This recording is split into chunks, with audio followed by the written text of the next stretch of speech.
At the beginning of the highly anticipated two-part documentary series, Harry and Meghan Becoming Royal, the prince begins by saying, "No one sees what goes on behind closed doors." Well, now that's all changed. Prince Harry and Meghan Markle took the world through a rollercoaster of emotions, shocking revelations, and heartwarming moments. Meghan and Harry finally revealed the truth behind what they've had to face in their experience with the royal family over the recent years, and why it was so important for them to tell their side of the story. This is not a surprise to anybody. It's really sad that it's got to this point, but I've got to do something for my own mental health, for my wife's. At the beginning of the docu-series, Markle admitted to having found the formality of being in the royal family surprising at first. Harry added that Meghan's first meeting with the Queen was quite a shock to the system. She recalled the moment she learned that she was going to meet the late Queen Elizabeth II. Pleasure to meet you, Your Majesty. The couple was in the car and they were on the way to the royal lodge for lunch, and Harry told her that his grandmother was going to be there.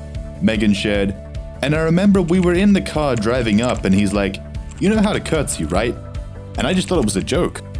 The only comparison that Meghan could make to that experience was her knowledge of the American dinner theater chain, Medieval Times, where people go and dress up and have an immersive experience featuring staged medieval-style games, sword fighting, and jousting.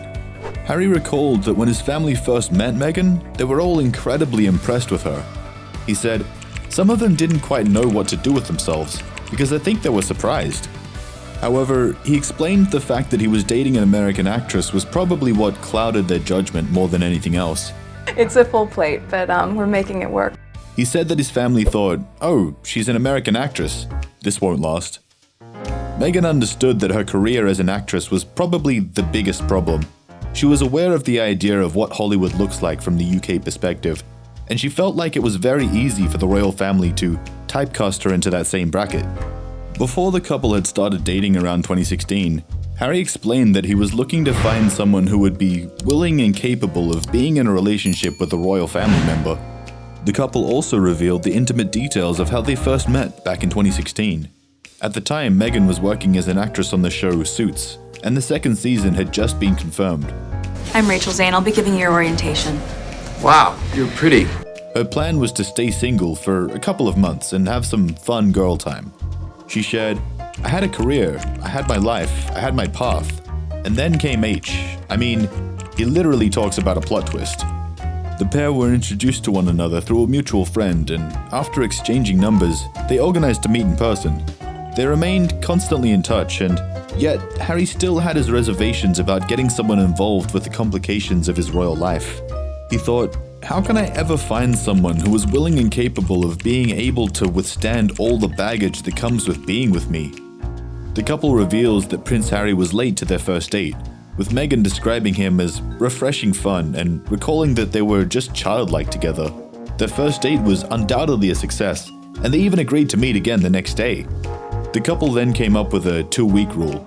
Bearing in mind that they both had incredibly busy schedules, they wanted to make sure that they saw each other at least once every 2 weeks.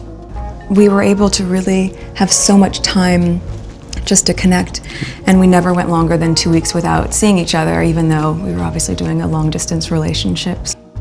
After Meghan told her mother, Doria Ragland, who she had started dating, she made sure to explain that it had to be kept a secret. At the beginning of their relationship, the pair kept their budding romance under the radar. Harry had learned from his previous relationships with Chelsea Davy and Cressida Bonas that they had suffered from the media's constant intrusion into their lives, and everything was quickly turned upside down by the publicity. At one point, he describes the relationship between the press and his previous partners as the hunter versus the prey. During the documentary, Harry opened up about how he had been affected by the intense media focus and recalls how he felt he had to perform in front of the cameras. Recalling how he coped with the death of his mother, the prince said, "When my mum died, we had 2 hats to wear. One was 2 grieving sons. The other, royal hat, was show no emotion, get out there and meet the people and shake their hands." Prince Harry also made the sad admission that, "I don't have many early memories of my mom." During the documentary, Harry said that Meghan reminds him of his late mother in the way that she composes herself despite the backlash she was continuously facing, gushing that his wife is caring and compassionate. Both Meghan and Harry were children of divorced parents, and there's no doubt that coming from a broken family has impacted how they have chosen to raise their 2 children. It was just a choice, right? I think that very early on when we realized we were going to commit to each other, that we knew we had to invest the time and the energy and whatever it took to make that happen. And The prince explained that the most important thing to them as parents is that they don't want to repeat the same mistake that their own parents made. Markle also opened up about her experience with racism following the publicity around her relationship with Harry. She explained, "Obviously now everyone is aware of my race because they made it such an issue when I went to the UK. Before then, I wasn't really treated like a black woman." While speaking about their children, Harry shared, "My son, my daughter, my children are mixed race, and I'm really proud of that." Meghan and Harry started filming the docu-series in 2020, around the same time they had decided to leave their roles as senior members of the royal family. However, members of the royal family declined to comment on the content that was depicted in the series. At first, the couple didn't know where to begin when it came to sharing their story. Harry admitted that it was really hard to look back on everything that had happened over the last few years, saying, "How did we end up here?" Markle explains why they decided to make the documentary, admitting that she feels that she has been misrepresented by the media. It seems as though everyone had an opinion of what was happening behind closed doors, but the truth is, no one knew the truth. This is how it was covered for her. This is how it was covered for her. If you don't see the difference and understand why it's being reported that way, then I can't help you. Following the media frenzy around their engagement in 2017, Markle admitted that she was still very much believing what she was being told, which was, "It will pass, it will get better." She thought that once the news got old and they got married, the press would get bored and eventually things would cool off. She shared, "But truth be told, no matter how hard I tried, no matter how good I was, no matter what I did, they were still going to find a way to destroy me." Harry described his relationship with Meghan. "This is a great love story, and the craziest thing is that I think this love story is only just getting started." He also explained that he knew his wife had sacrificed everything that she ever knew, including the freedom that she had to join him in his world. Pretty soon after that, he ended up sacrificing everything that he knew to join her in her world. Meghan shared, "We just did everything we could to be there for each other. We had to stay connected. We wouldn't have survived it if we weren't." Harry added, "I don't know how we did it, but we just did." The couple explained that their relationship had become a combination of car chases, anti-surveillance driving, and disguises. They were both aware that this wasn't a healthy way to start a relationship, but they did their best to approach it with as much humor as possible, adding, "Whenever we saw each other, we would just give each other a massive hug and try and have as much of a normal life as possible." Leading up to their wedding day in May 2018, Meghan felt like fighting off the media's stories was like playing whack-a-mole.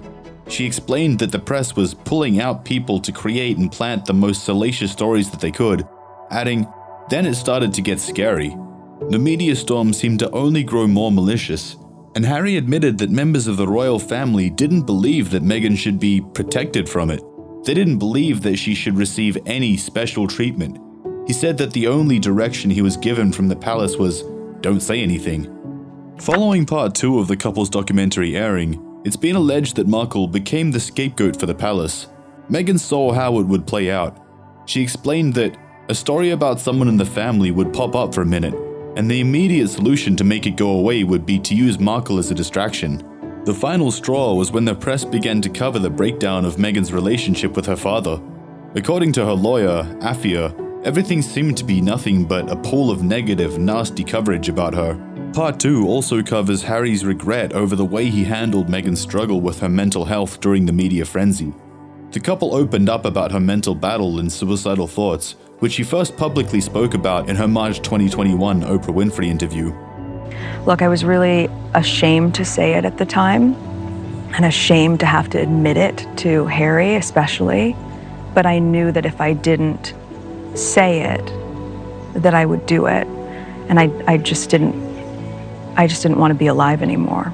Meghan admitted that she thought, "It was like all of this will stop if I'm not here." And that was the scariest thing about it. It was such clear thinking. Markle opened up about her thoughts to take her own life to her mother. Everything felt like it was out of their control, and both Harry and Meghan's mother felt like there was nothing they could do to protect her from the media's constant harassment.